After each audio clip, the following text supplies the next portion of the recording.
los versículos 17 al 25.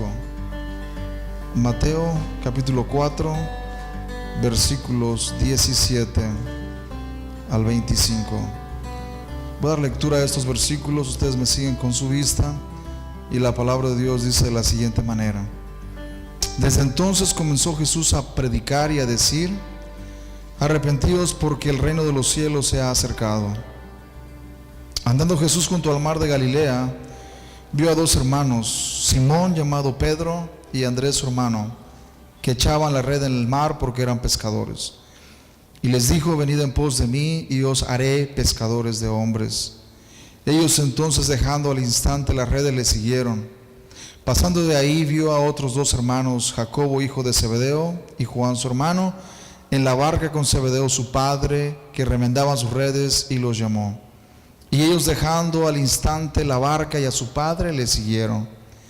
Y recorrió Jesús toda Galilea, enseñando en las sinagogas de ellos y predicando el evangelio del reino y sanando toda enfermedad y toda dolencia en el pueblo.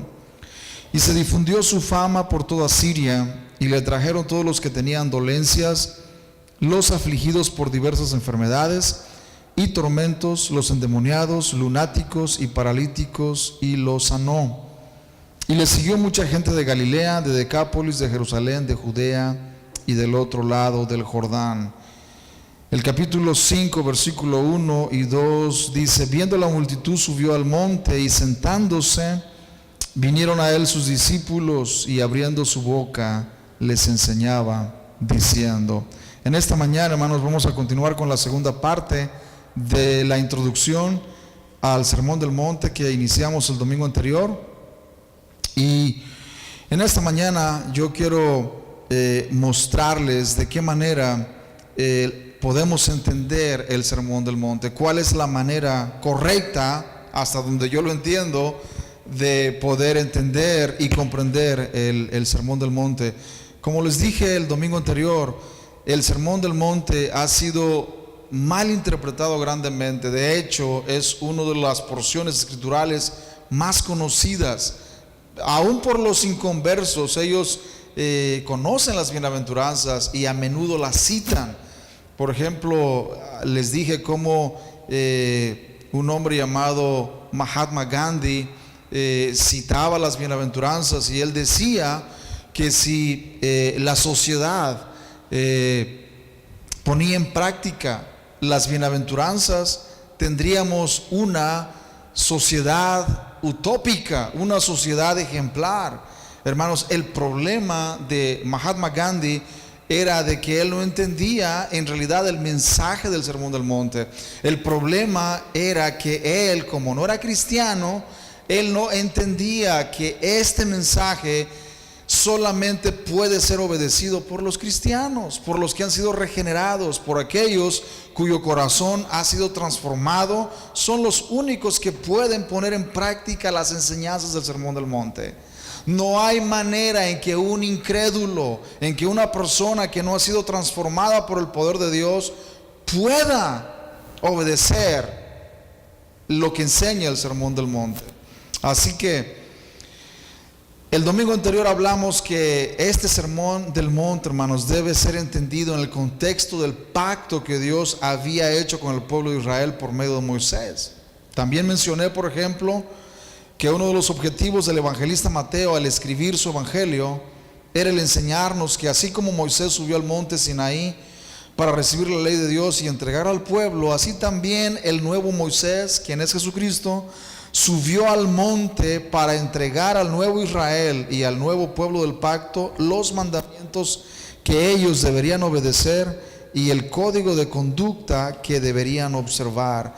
Es por esa razón que el Sermón del Monte, hermanos, no puede ser entendido por todas las personas, porque el Sermón del Monte fue un mensaje, una enseñanza dada en el contexto del pueblo del pacto. Solamente para el pueblo de Dios fue dada esta enseñanza. Yo sé que hay muchas personas que no son cristianas que les llama mucho la atención lo que dijo Cristo aquí en estas bienaventuranzas. Especialmente cuando habla de que bienaventurados son los pobres, de que bienaventurados son los que lloran. Personas no cristianas creen que siendo pobres recibirán ciertas cosas en el futuro, o que bienaventurados son aquellos que lloran por el simple hecho de llorar, porque lloran porque su novia los dejó, por ejemplo, o lloran porque su esposa se divorció de ellos. Hermanos, no se refiere a ese llanto. El llanto al que Cristo se refiere es un llanto muy diferente, y lo estaremos examinando en los próximos domingos. Cada bienaventuranza estaremos entendiendo qué significado tiene. ¿A qué se refiere Cristo cuando dijo: bienaventurados los pobres en espíritu, porque de ellos es el reino de los cielos? Estaremos entendiendo también qué significa cuando Cristo dijo: bienaventurados los que lloran, porque ellos recibirán consolación.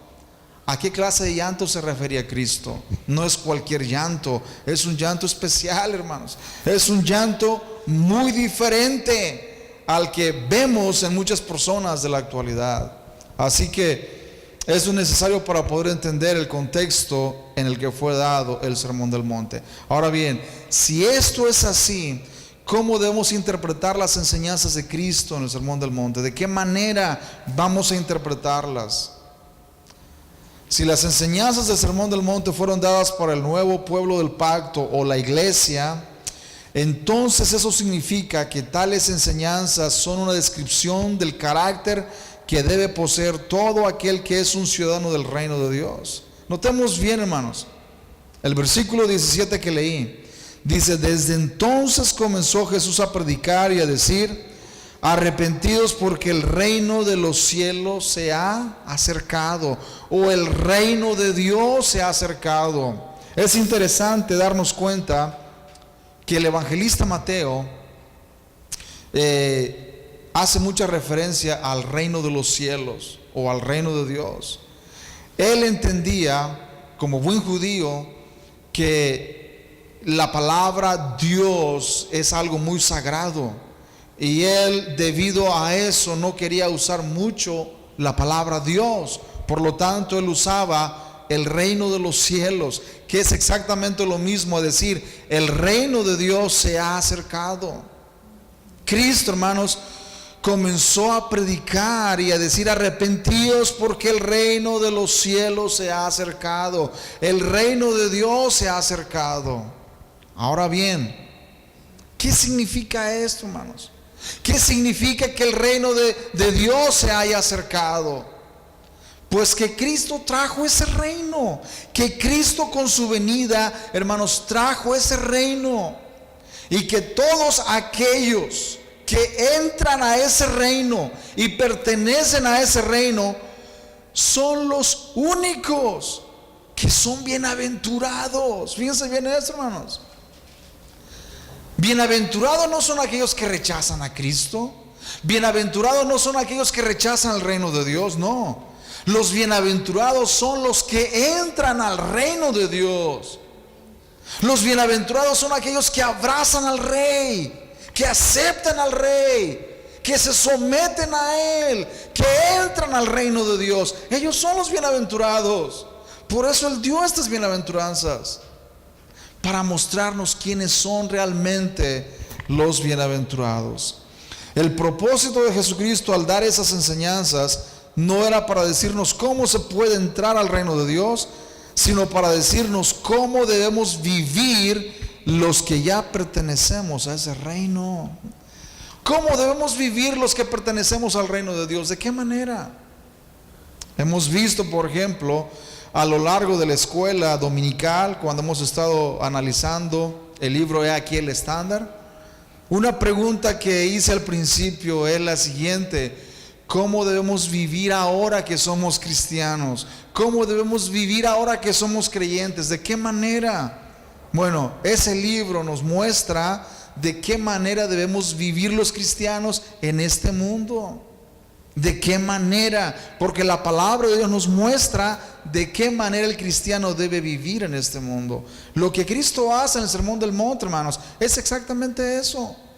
nos dice: todo aquel que es miembro de mi reino, del reino de Dios, yo espero que vivan de esta manera.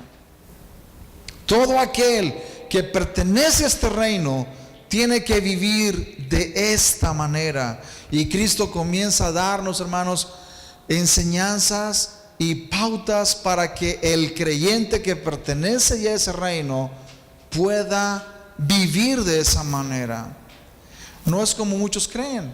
Muchos dicen: oh, Cristo dio estas bienaventuranzas porque toda persona que sea de esta manera va a heredar el reino de Dios. Todos aquellos que son pacificadores, todos aquellos que son misericordiosos y que son de limpio corazón y que se esfuerzan por ser misericordiosos y ser de limpio corazón, son los que van a heredar el reino de Dios. Cristo dice: no, los únicos que pueden ser misericordiosos y que pueden ser de limpio corazón son los que ya están en el reino, son los que ya me pertenecen, son los que ya han entrado al reino, son los que ya están dentro de ese reino. Las bienaventuranzas, hermanos, y el Sermón del Monte no es para enseñarnos cómo podemos ser cristianos o cómo podemos pertenecer al reino de Dios. No, estas enseñanzas son para mostrarnos cómo debemos vivir los que ya somos creyentes, los que ya pertenecemos a Cristo, los que ya pertenecemos a ese reino que Cristo vino a establecer. Ninguna persona que no haya sido regenerada por el Espíritu Santo puede practicar el código de conducta del Sermón del Monte. Esto es, hermanos, claro. Miren, lo que Cristo dice en el Sermón del Monte, hermanos, es tan grande, sus demandas son tan altas, que cuando muchos leen estas demandas que Cristo hace, a tal manera de decir: sed pues vosotros perfectos, como vuestro Padre que está en los cielos es perfecto, muchos dicen: imposible. Nadie puede obedecer perfectamente las enseñanzas de Cristo. Pero, hermanos, es cierto, ni aún el cristiano regenerado por el Espíritu Santo puede obedecer perfectamente la ley de Dios. ¿Quién dijo eso? Nadie puede obedecer la ley de Dios perfectamente. Y las demandas de Cristo, hermanos, son altas, de tal manera que Cristo exige perfección. Pero hay un gran pero aquí, hermanos. El creyente en Cristo puede decir que obedece perfectamente la ley de Dios. ¿Por qué? Porque Cristo la obedeció perfectamente. Fíjense bien esto, hermanos. Él la obedeció perfectamente, y el apóstol Pablo dice que Él nos ha imputado su justicia a los que creemos en Cristo. En otras palabras, si somos verdaderos creyentes, el Padre nos ve en Cristo, y la justicia de Cristo cubre nuestra vida, y Él nos ve como si obedeciéramos perfectamente su ley. Esto es tremendo, hermanos. Esto es tremendo, porque cuando entendemos esto, nos damos cuenta que no hay nada que podamos hacer para merecer el perdón de nuestros pecados, pero tampoco podemos merecer nada de Dios, porque lo que Él nos da es todo por gracia. El perdón de pecados, la salvación es por gracia. No podemos merecerla, pero aún así, después que Él nos ha perdonado, hermanos, la vida cristiana, ¿cómo se vive? Por gracia también. Hermanos, porque si el momento que Él nos deje solos para que nosotros vivamos la vida cristiana por nuestros propios esfuerzos, el primer momento que Él nos deje a nosotros mismos, ese momento, hermanos, simplemente nos perdemos, porque no podemos mantener nuestra vida cristiana por nosotros mismos. No podemos. Es la gracia de Dios de principio a fin. Es la gracia de Dios la que nos metió al reino de Dios, y es la gracia de Dios la que nos mantiene en el reino de Dios. Es todo, hermanos. Es la gracia de Dios la que nos perdonó, y es la gracia de Dios la que nos mantiene firmes creyendo en Él, aun cuando no somos perfectos, aun cuando le fallamos, aun cuando todavía, hermanos, le desobedecemos de vez en cuando. Pero aún así, Él, cuando dio esta enseñanza, el Sermón del Monte, y habló de perfección, de ser perfectos, nos muestra, hermanos, el estándar alto que Él desea que nosotros tengamos como cristianos y como miembros de ese reino. Hermanos, tal cosa es una verdadera imposibilidad para aquellos que no han nacido de nuevo. Es decir, si una persona no ha sido regenerada por el Espíritu Santo, no puede obedecer lo que Cristo dice en el Sermón del Monte. Ahí en Juan capítulo 3, si vamos ahí, nos damos cuenta de cómo esto es verdad al leer el relato de un hombre llamado Nicodemo. Juan capítulo 3, voy a leer desde el 1 al 5.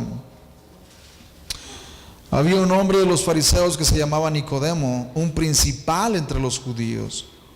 Este vino a Jesús de noche y le dijo: Rabí, sabemos que has venido de Dios como maestro, porque nadie puede hacer estas señales que tú haces si no está Dios con él. Respondió Jesús y le dijo: de cierto te digo que el que no naciere de nuevo no puede ver el reino de Dios. Nicodemo le dijo: ¿cómo puede un hombre nacer siendo viejo? ¿Puede acaso entrar por segunda vez en el vientre de su madre y nacer? Respondió Jesús: de cierto te digo que el que no naciere de agua y del Espíritu no puede entrar en el reino de Dios. Aquí tenemos claramente, hermanos, el requisito para entrar al reino de Dios. Un hombre llamado Nicodemo, un hombre muy religioso, y sin embargo no pertenecía al reino de Dios. Un hombre que tenía una religión, pero no tenía el poder de Dios, no había experimentado el nuevo nacimiento en su vida.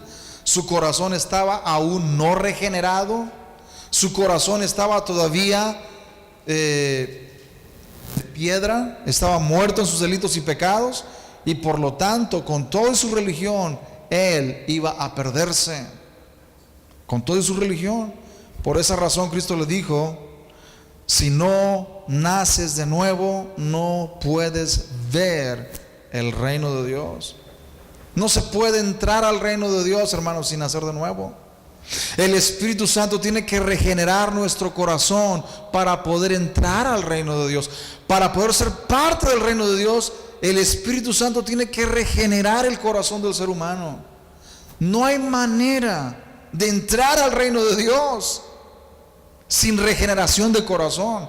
Miren, podemos ser parte de una iglesia local, podemos ser miembros de una iglesia local, pero eso no nos hace ser partes del reino de Dios. El ser miembros de una iglesia local no significa que somos miembros del reino de Dios, que pertenecemos al reino de Dios. No. Ser miembros de una iglesia local, hermanos, es ser parte o miembros de una iglesia visible. Pero lo que realmente cuenta es ser parte del reino de Dios. Realmente que Él haga o haya hecho una obra en nuestros corazones y que Él haya regenerado el corazón para pertenecer al reino de Dios. Nicodemo, hermanos, es ese claro ejemplo de un hombre que no había experimentado esa regeneración en su corazón y por lo tanto no pertenecía al reino de Dios. No pertenecía. Es solo cuando la persona es regenerada por el Espíritu Santo que puede ser capaz de vivir no solo bajo el señorío de Cristo, sino también ser capaz de mostrar en cierta medida el carácter y actitud que Cristo requiere de todo aquel que es un ciudadano del reino de Dios y las cuales son expuestas y presentadas en el Sermón del Monte.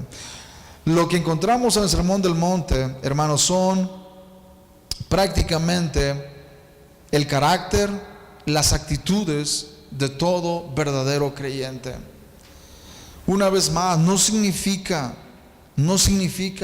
que el creyente, el cristiano verdadero, sea alguien que nunca peca, o sea alguien que que es totalmente perfecto en todo sentido de la palabra. No significa eso, hermanos. Aunque el Padre nos ve como perfectos en Cristo, en nuestra experiencia nosotros sabemos que somos lejos de ser perfectos, ¿no es cierto? Todo verdadero cristiano, hermanos, sabe que en su experiencia diaria es lejos de ser perfecto.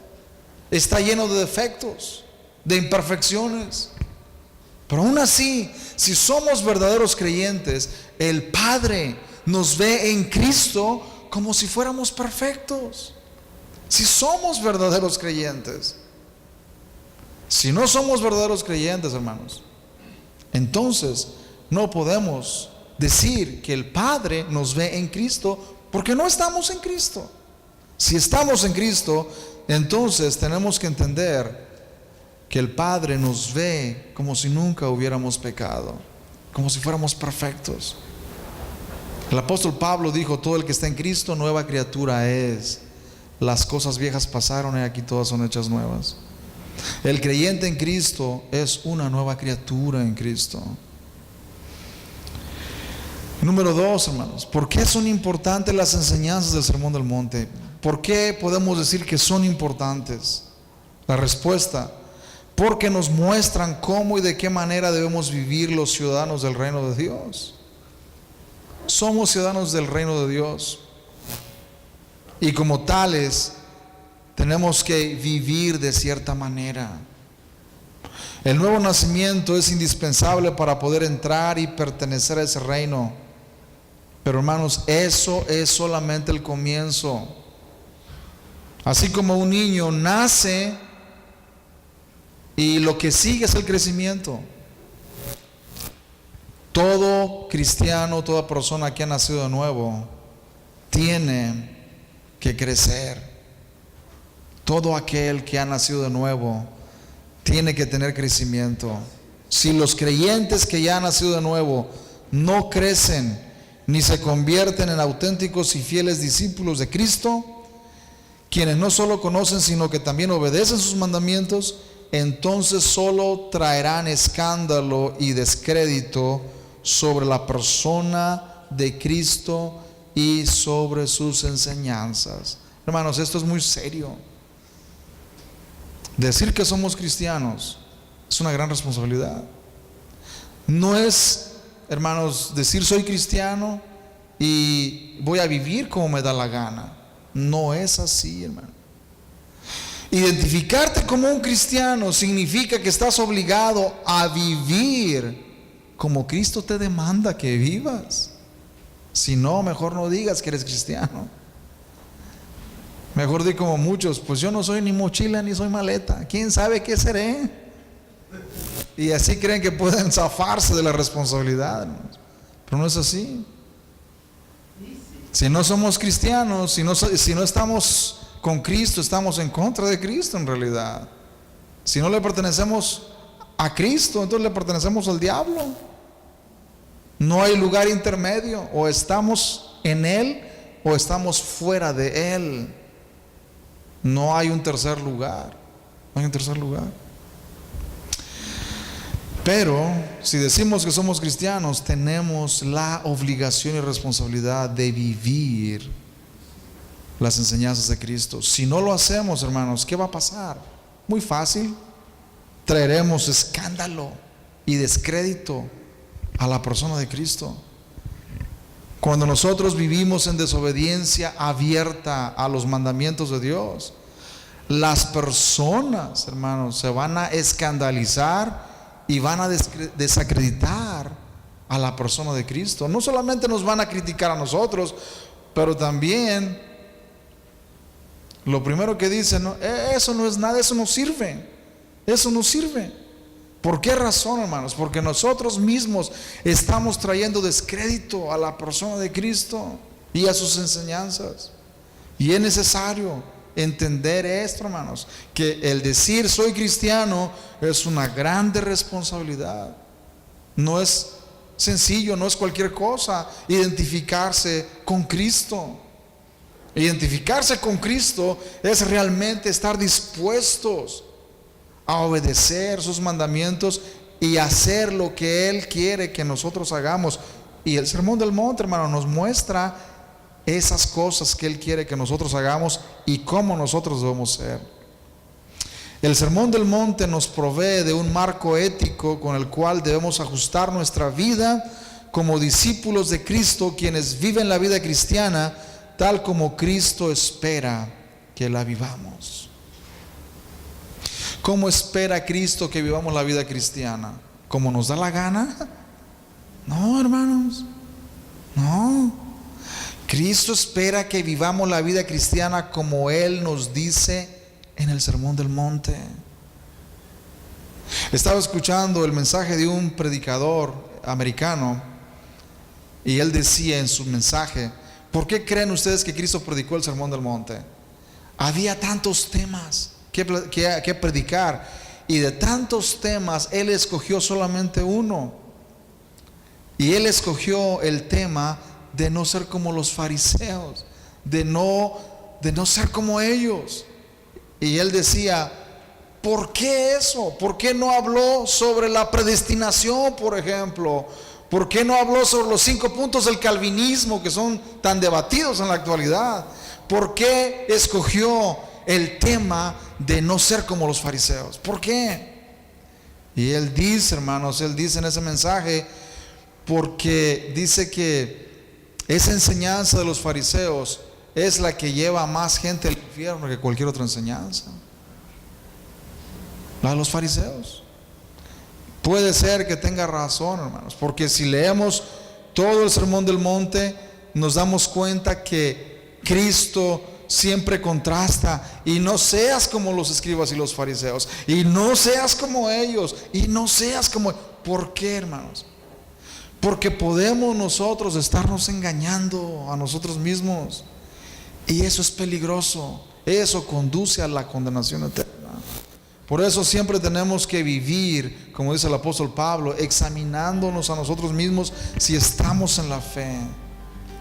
Quiero concluir con lo siguiente: las demandas y el estándar del Sermón del Monte son muy altas, pero tales demandas y requerimientos solo pueden ser logrados por aquellos que han sido regenerados por el Espíritu Santo. Solamente ellos son los únicos que son bienaventurados. Hermanos, los que no han sido regenerados no pueden ser llamados bienaventurados. No pueden ser llamados bienaventurados. Los únicos bienaventurados son aquellos cuyo corazón el Espíritu Santo ha regenerado y ahora han pasado de muerte a vida, pertenecen a Cristo y ahora son el pueblo de Dios. Solamente ellos son los bienaventurados. Pero ahora la pregunta es: ¿cómo deben vivir esos bienaventurados? ¿De qué manera? ¿Cómo vamos a vivir si somos bienaventurados? Bueno, las bienaventuranzas nos dan la respuesta a esta pregunta y la estaremos viendo los próximos domingos que vienen. Pongámonos de pie en esta mañana.